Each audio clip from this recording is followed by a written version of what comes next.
Hello student, आज जो हम लोग पढ़ने वाले हैं वो एक नया चैप्टर है हमारा और उस चैप्टर का नाम है ऊंचाई और दूरी। ठीक है, तो आज हम लोग ऊंचाई और दूरी के बारे में बेसिक चीज़ें जानेंगे। ये आपका जो ऊंचाई और दूरी है बच्चे, ये आपका वो ऊंचाई और दूरी नहीं है जो आप दो चर वाले रैखिक समीकरण या एक चर वाले रैखिक समीकरण से निकालती हैं।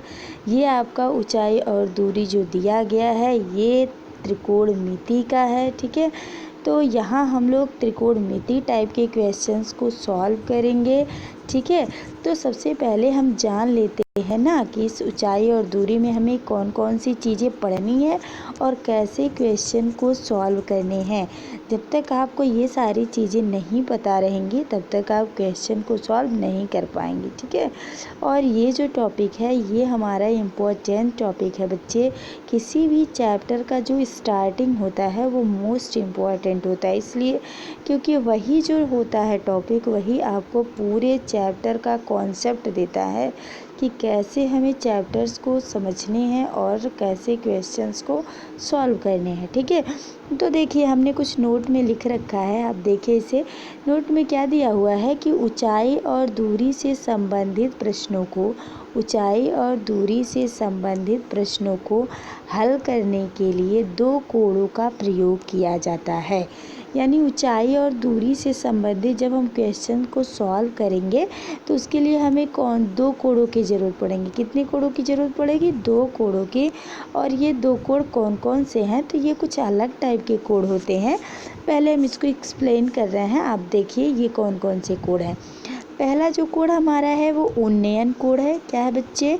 पहला जो हमारा कोण है वो उन्नयन है और जो दूसरा कोण होता है वो होता है अवनमन। ठीक, तो पहले हम उन्नयन कोण के बारे में जान ले क्या होता है।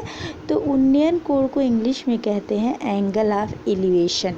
क्या बोलते हैं? Angle of elevation. ठीक है, तो ये कब होता है? देखो, जब पहले आप इसे व्यवहारिक समझ लीजिए, फिर हम आपको पढ़ के सुना दे रहे हैं क्या हमने लिख रखा है। ठीक है, देखिए होता क्या है इसमें, उन्नयन कोण में क्या होता है कि जैसे हम नीचे हैं, खड़े हैं नीचे। ठीक है, तो नीचे जब हैं तो हमारी जो नेत्र है वहाँ एक क्षैतिज रेखा बनेगी नेत्र पर। ठीक है, एक क्षैतिज रेखा खींची गई। ठीक, अब क्या है कि हम ऊपर किसी चीज़ को देख रहे हैं।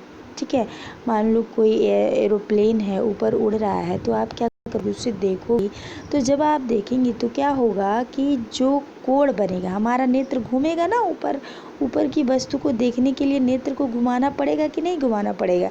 तो नेत्र की जो क्षैतिज रेखा थी और जब हमने उस वस्तु को देखने के लिए अपने नेत्र को घुमाया तो उनके बीच एक कोण बनेगा। ठीक है, तो उस कोण को ही हम कहते हैं उन्नयन कोण। ठीक, उन्नयन कोण कौन सा कोण होता है? जब हम नीचे से किसी ऊपर वाली वस्तु को देखते हैं, नीचे से ऊपर देखा जाता है जब, तो जो कोण बनता है, जो नेत्र पर कोण बनता है उसे हम कहते हैं उन्नयन कोण। ठीक, तो उम्मीद है आपको समझ में आ गया होगा उन्नयन कोण क्या है। कि जब हम क्या है किसी वस्तु को नीचे से देखते हैं, ऊपर वस्तु ऊपर है और नीचे से हम देख रहे हैं तो हम अपने नेत्र को घुमाते हैं उस वस्तु को देखने के लिए, तो नेत्र पर जो कोण बनता है उसी को हम क्या कहते हैं? उन्नयन कोण कहते हैं। ठीक, तो देखिए हमने क्या लिख रखा है, जब किसी वस्तु को देखने के लिए क्या दिया है, जब किसी वस्तु को देखने के लिए क्षैतिज तल से ऊपर की ओर, ठीक, ये नीचे है क्षैतिज तल, ये हमारा क्या है? क्षैतिज तल, और यह हमारा वस्तु है ऊपर।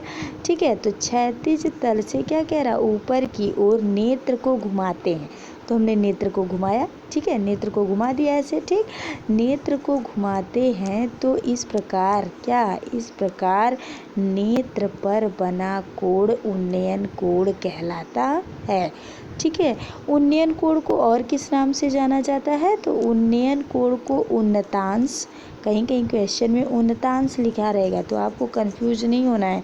उन्नतांश का मतलब भी होता है उन्नयन कोण। ठीक है, या फिर दिया रहेगा उन्नति कोण। क्या दिया रहेगा? उन्नति कोण, या फिर दिया रहेगा उन्नतांश कोण, या फिर आपका रहेगा उन्नयन कोण। तीनों का मतलब एक ही है कि जब कोई वस्तु ऊपर है उसको नीचे से देखा जा रहा है, तो जब हम नेत्र को घुमाते हैं उस वस्तु को देखने के लिए, ऊपर वाली वस्तु को देखने के लिए, लिए तो वहाँ कुछ कोण बनता है, ठीक है, और उसी कोण को हम कहते हैं उन्नयन कोण यानी कि एलिवेशन एंगल। तो उम्मीद है आपको उन्नयन कोण में कोई कन्फ्यूजन नहीं होगा। जब भी क्वेश्चन उन्नयन कोण कहेगा तो आपको इसी तरह से उन्नयन कोण को बनाना है, ठीक है। अब देखिए अगला जो हमारा है वो है अवनमन कोण। क्या होता है? अवनमन कोण होता है। अवनमन कोण क्या है?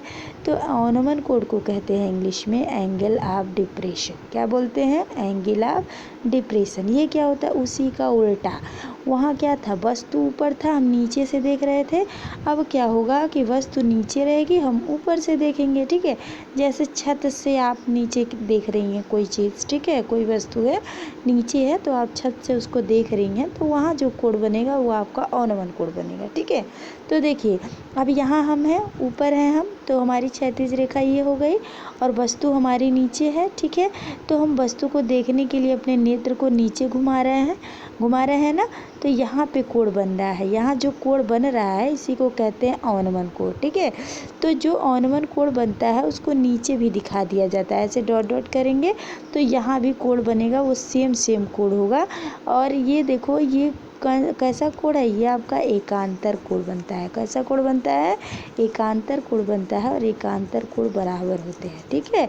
तो देखिए हमने क्या लिख रखा है कि जब किसी वस्तु को देखने के लिए क्या करते हैं? जब किसी वस्तु को देखने के लिए क्षैतिज तल से, कहाँ से? क्षैतिज तल से नीचे की ओर, कहाँ? नीचे की ओर नेत्र को घुमाते हैं तो इस प्रकार नेत्र पर बना कोण, इस प्रकार नेत्र पर बना कोण कौन सा कोण कहलाता है? अवनमन कोण कहलाता है, यानी एंगल ऑफ डिप्रेशन कहलाता है, ठीक है। तो उम्मीद है आपको समझ में आ गया होगा। जब भी हम अवनमन कोण को दिखाएंगे तो हमें इस तरह से दिखाना रहेगा। एक बार हमने यहाँ कोण दिखा दिया अवनमन को, फिर नीचे भी हम डॉट डॉट करेंगे और यहाँ पे दिखाएंगे। तो ये जो कोण यहाँ होगा वही कोण यहाँ होगा। ये कैसे कोण बना? एकांतर कोण कब बनते हैं? तो ये भी हम आपको बता दे रहे हैं कि एकांतर कोण कब बनते हैं? जब दो समांतर रेखाएं, ठीक है, जब समांतर रेखाओं को कोई तिर्यक रेखा काटती है, ठीक है, तो वहाँ बनते हैं 8 प्रकार के कोण। 4 होते हैं बाह्य और 4 होते हैं अंतः, ठीक है। 4 कोण बाहर के होते हैं और 4 कोण अंदर के होते हैं, ठीक। तो यहाँ पे एकांतर कोण भी बनता है और संगत कोण भी बनता है, ठीक है। तो देखिए एकांतर कोण क्या होता है? जैसे यहाँ कोई कोण बन रहा है तो इसका एकांतर कोण ये है। तो एकांतर कोण बराबर होते हैं, संगत कोण बराबर होते हैं। कहने का कुल मतलब ये है एकांतर कोण दिखता कैसे है, ठीक है। एकांतर कोण दिखता कैसे है ये जान लीजिए आप लोग। तो एकांतर कोण एक रेखा बना के हम आपको समझा रहे हैं कि एकांतर कोण कैसे दिखता है, ठीक है।